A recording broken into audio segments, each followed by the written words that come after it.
If you look at the history of art, every time there's a breakthrough in technology, there's a breakthrough in art. And that helps understand the world better. It helps artists communicate things they never could communicate before. These are very unpredictable times for the good and the bad. And I think the best state of mind is to understand that, change is the only constant these days. That's Chris Valenzuela, CEO of Runway, the AI video tools pioneer. If you haven't seen the videos being created via AI today, you're missing some extraordinary stuff. You're also missing out on one of the most contentious areas of AI impact, from Hollywood studios to the marketing world. While Runway has competitors like Google's Veo 3 and OpenAI's Sora, the company is experiencing breakneck growth. It has high-profile partnerships with the likes of Netflix and Disney, and its tools are being adopted by individual creators as well as everyday people. In our conversation, Chris talks about how AI is redefining both business expectations and our notion of creativity. He shares why he rebuffed advances from Meta for a huge payday acquisition, and how today's AI video tools are a stepping stone to a totally new media format. Whether you're personally playing around with AI video tools or you're fearful of increasingly sophisticated video deepfakes, Chris is a hands-on guide to the rapidly unfolding future. So let's get to it. I'm Bob Safian, and this is Rapid Response.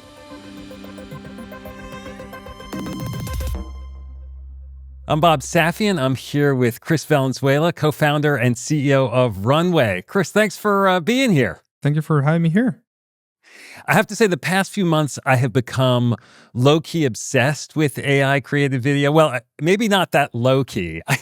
I keep seeing these kind of mind-blowing video clips. It feels like there's been this inflection point in the tools. You released your Gen 4 model not long ago. You had your Gen Alpha video editing tool come out. And there are these other tools out there too now. Google's Veo 3, which I see folks using. Of course, there's OpenAI's Sora, Midjourney. What's the difference between all these? I mean, are you all like utilizing similar engines, or are all these things popping up now because the compute has reached like a certain place? It's a combination of things. We've been working on this for almost 7-8 years. So there's a lot that we've learned after being kind of alone and building this. I would say these days it's becoming more evident to many that the models are getting pretty good at tackling and doing a lot of different things. And so that becomes interest for obvious business reasons.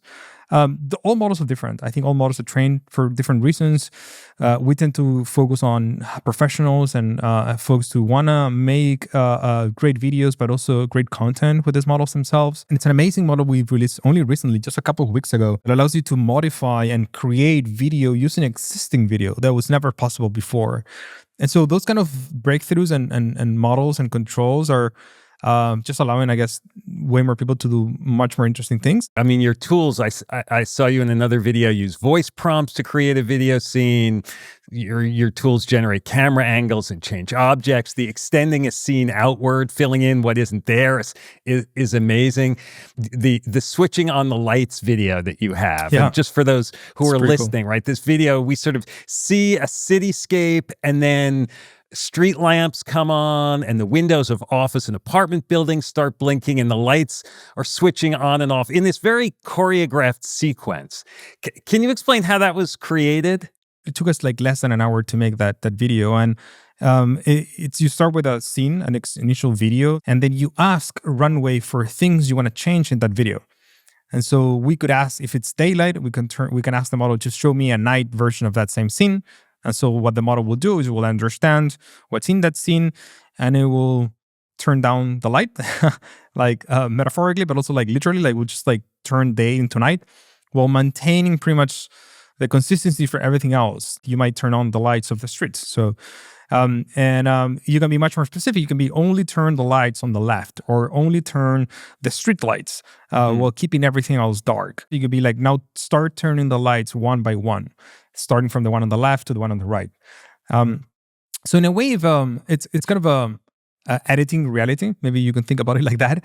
You have an existing piece of content and you're working through that content with AI, asking it to modify it in whatever way you want, which is really fun, to be honest. It's something I think we've never had the chance of doing ever before. And so it's really fun to play with. I've played with Runway a little. It's awesome, but I can't sort of write like a single natural language prompt and get a full film yet, right? I mean, there is craft and discipline to getting these tools to work at their potential.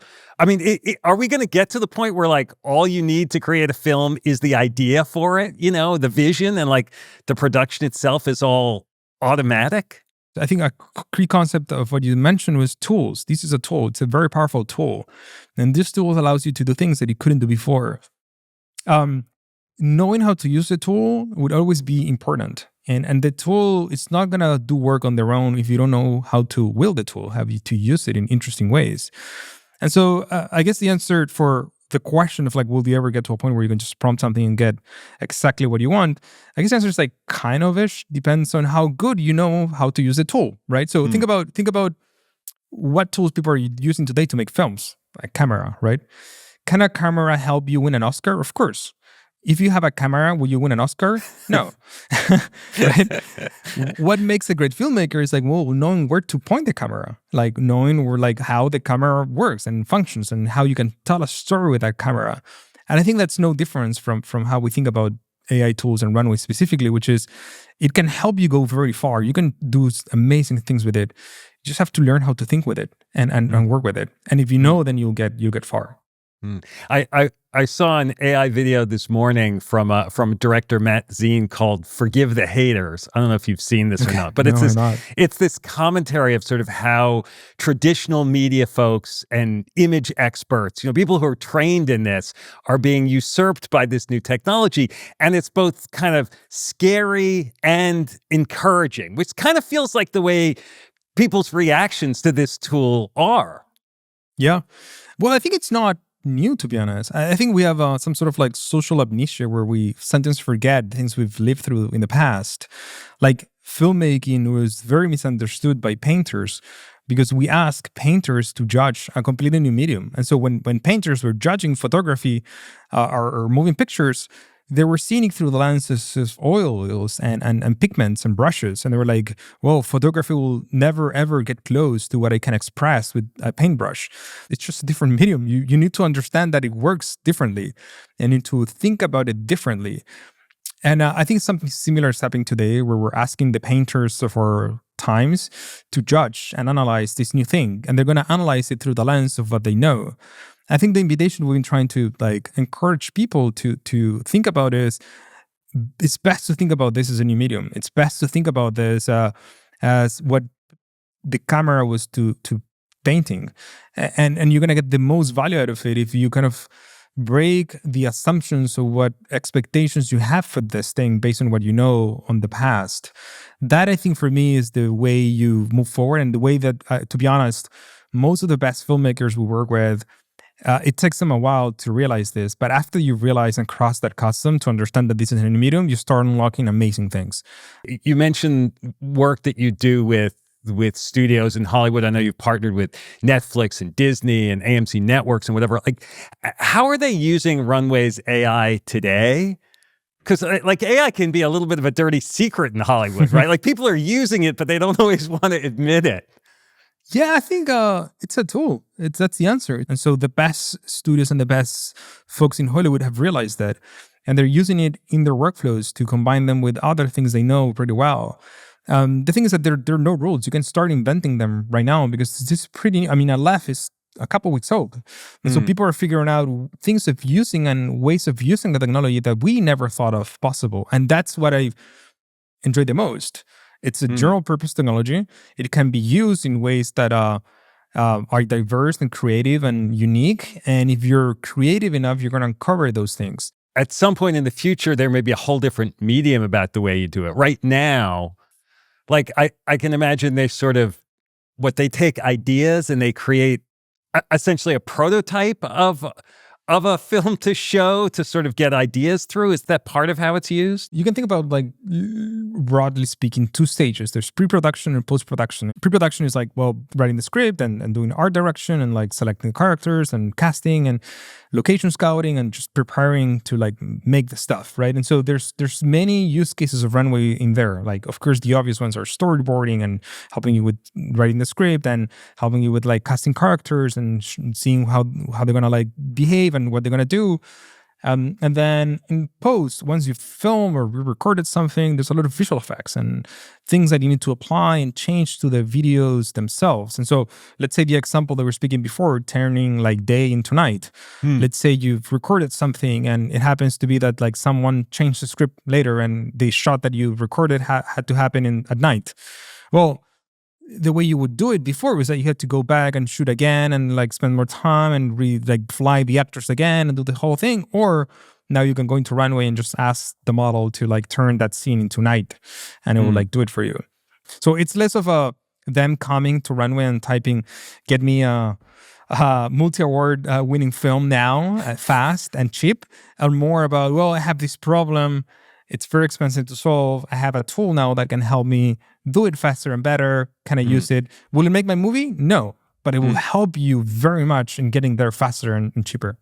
There was some hubbub at the Oscars about AI used in The Brutalist. Are we past that sort of taboo now? Is that not going to happen anymore?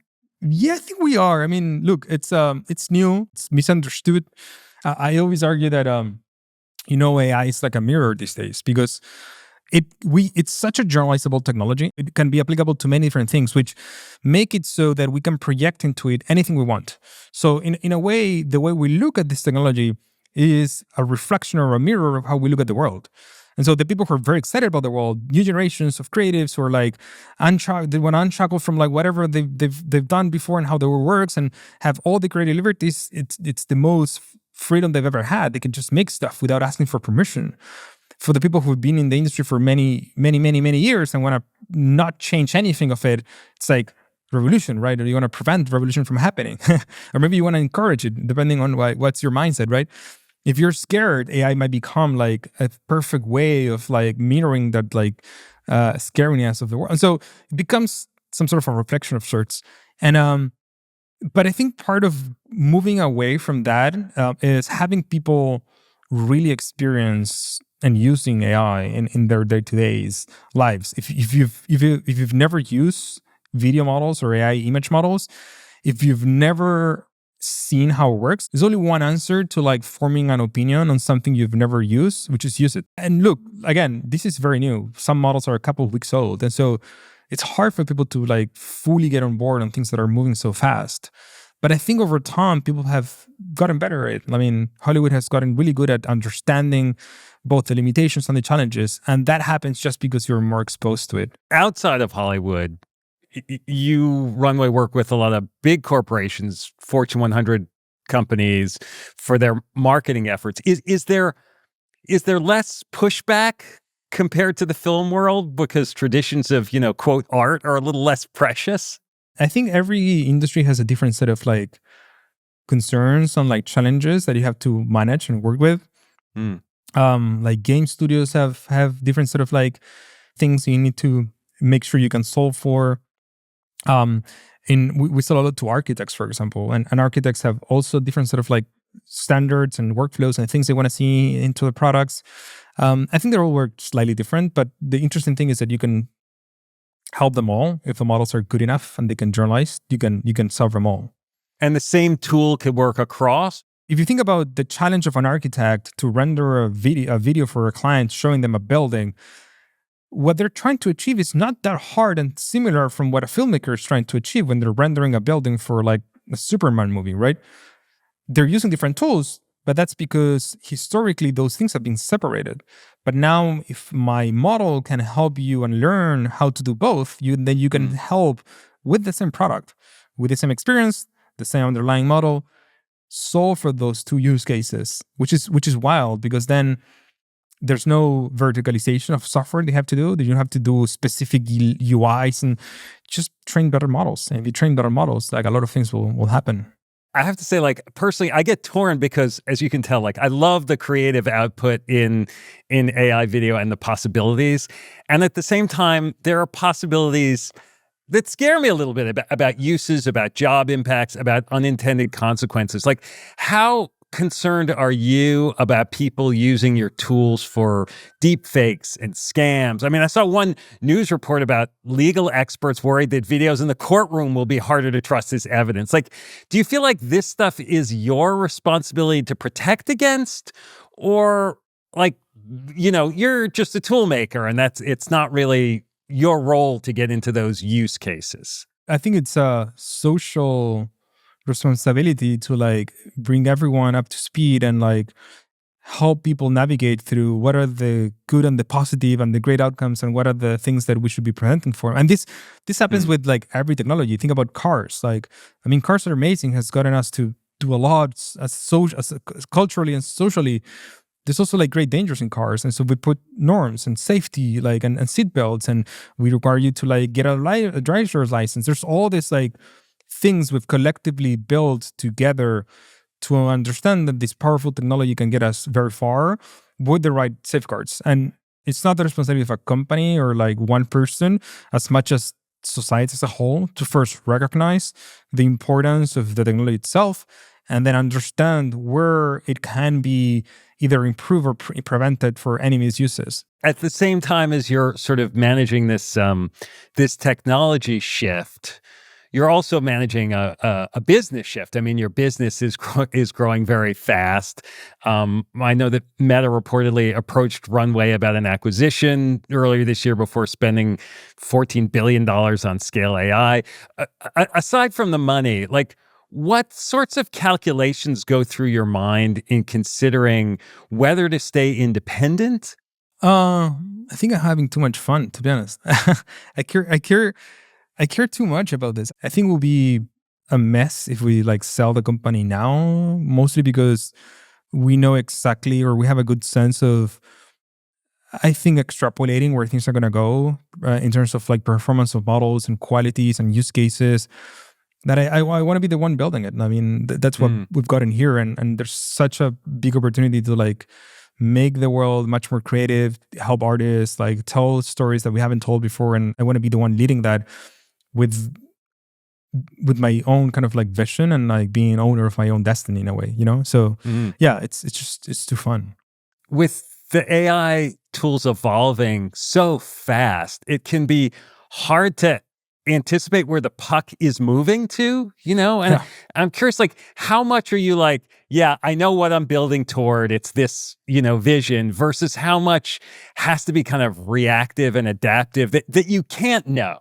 You build some sort of intuition over time. I would say, again, I think this happens with like, think about the best athletes. Like when I think Djokovic was speaking about this in an interview very recently, where like he knows when and how to hit a ball without having to think about it, because his body has been trained for years for that. And every time he thinks about it, he fails because he gets too much into his head and like starts overthinking it. But if he doesn't think about it, he just knows because like his body has been trained for that. I think as an organization, we've been trained for years to like understand kind of what works, where it doesn't work, where things are heading, what's worth paying attention to, what's worth like focusing research on.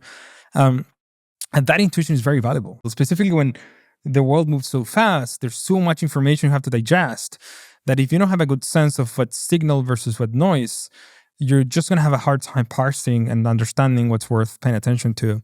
I think that for us is incredibly important. Like it's more of an art than a science, to be honest, and it has to do with just being good at learning and having that experience. And how far out do you think of your like product roadmap? Or is that something you're like reassessing all the time? Yeah, I mean it's a weekly thing, to be honest. It happens like if you're planning on a quarterly basis, you're not gonna make it. I think I strongly believe that for many years, and I think that's evident now for public companies. If you're planning on a like 8-month long process, you're done. Like it's in 4 weeks, you're like gonna get leapfrogged and like things will change. We have long-term visions and we have long-term ambitions of where things we need to take them. We've historically taken this like open-ended research approach, which is you can think about it as you define, instead of defining very specific goals you want to accomplish, you define the boundaries on which you want the team to like play and experiment. And then setting the boundaries and the limits is kind of the hard thing, because if it's too open, then like there's nothing really like directionally happening. If it's too broad, then it's just an objective that's very clear.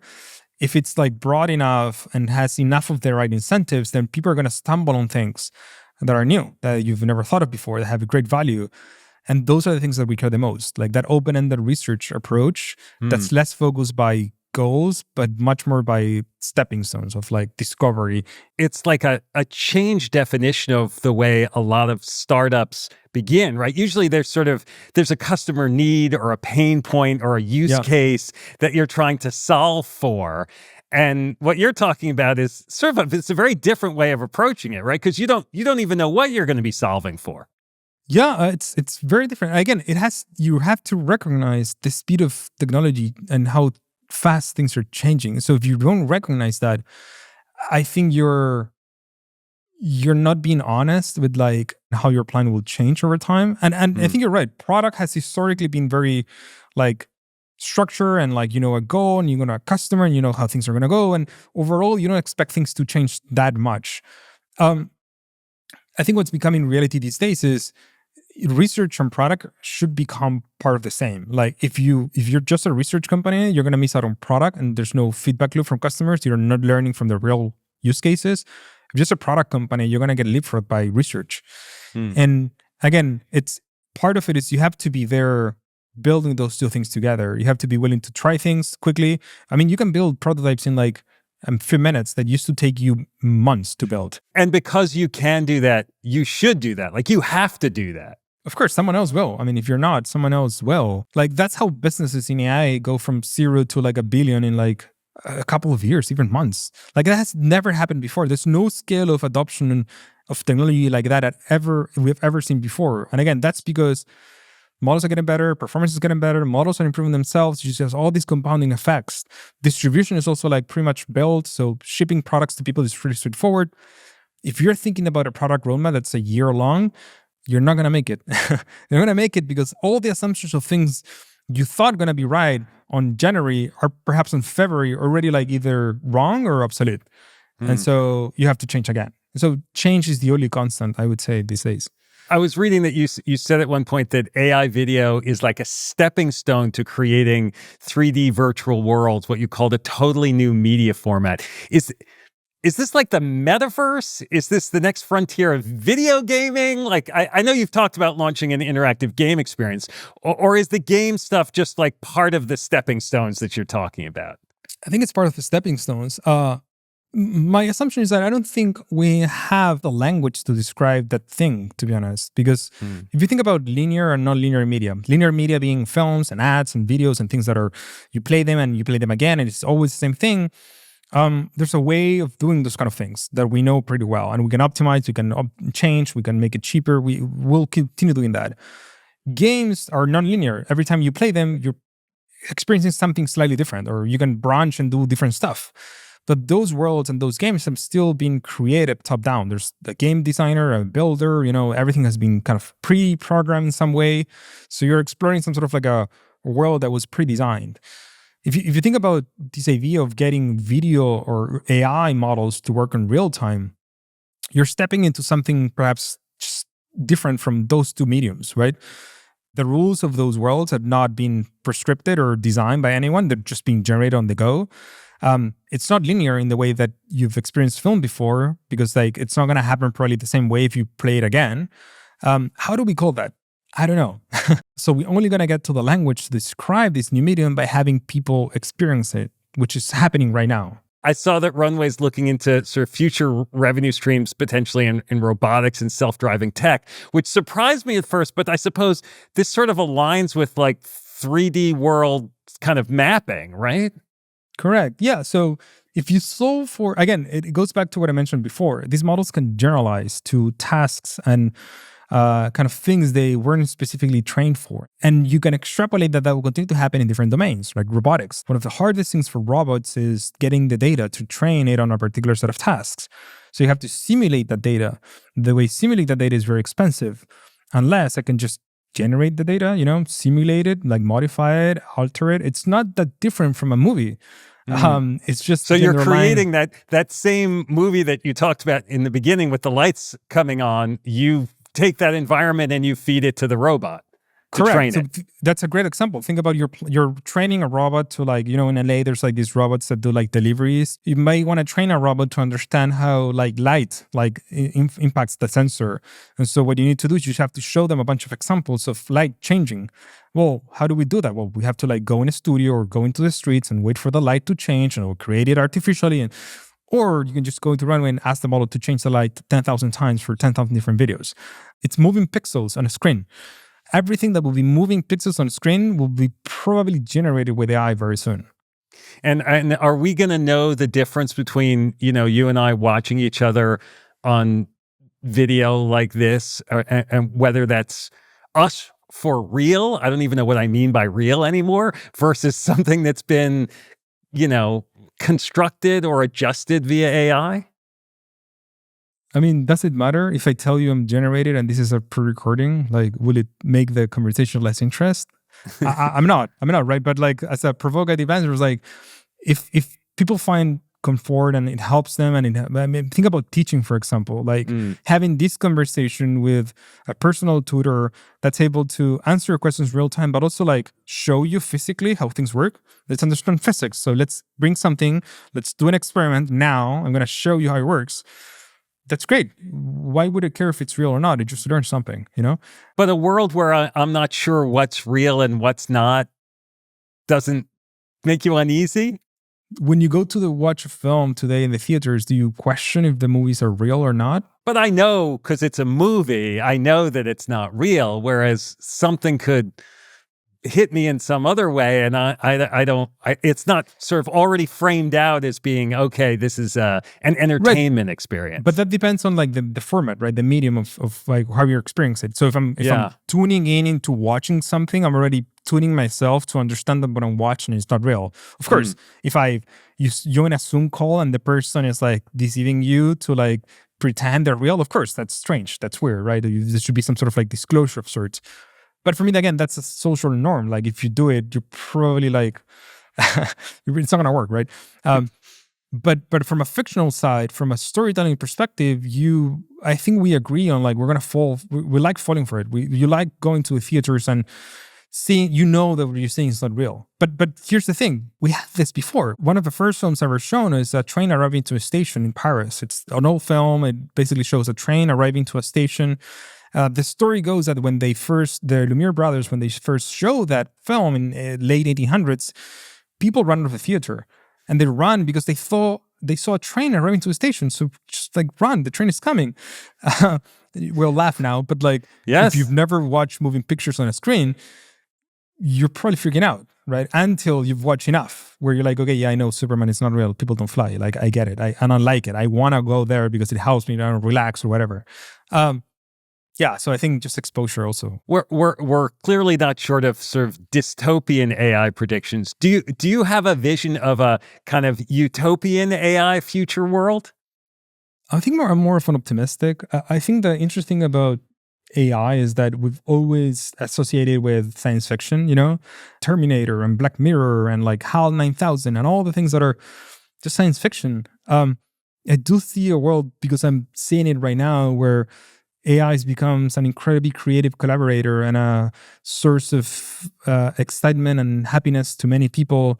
And I think part of it is like, you just have to like see it pragmatically. You have to see people use it. You have to see how people's lives have been changed for the good. Of course, there's misuses and we can prevent them and we'll work around it as a society. Again, this is a responsibility for everyone, not just one single company. But I think overall, I'm very optimistic about people using technology. I started working on this because I like the history of art. And if you look at the history of art, like art and technology are intertwined all the time. Like every time there's a breakthrough in technology, there's a breakthrough in art. And that helps understand the world better. It helps artists communicate things they never could communicate before. That's great. Like, would we fight against artists being able to like do things they couldn't do before, to express and tell us things about the world that we never thought of before? Of course not. I think that I think overall I'm an optimist, and I think if you're an optimist, you can think about the world slightly different, just thinking about all the things that can go wrong. So what's at stake for Runway right now?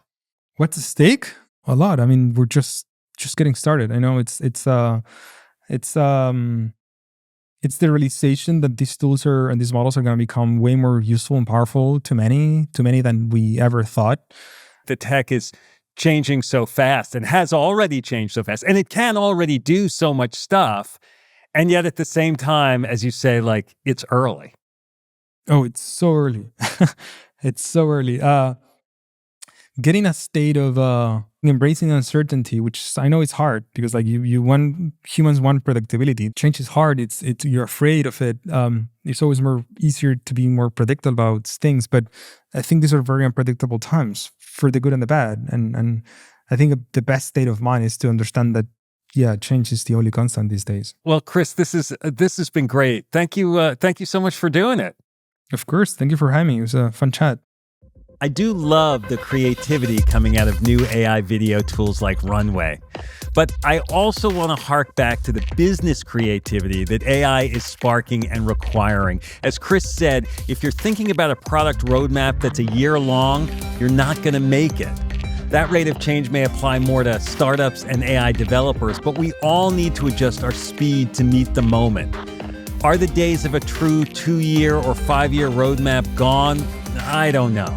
But one thing's for sure, we can't be so shackled to a set vision of the future that we neglect the evolving realities of today. I'm Bob Safian. Thanks for listening.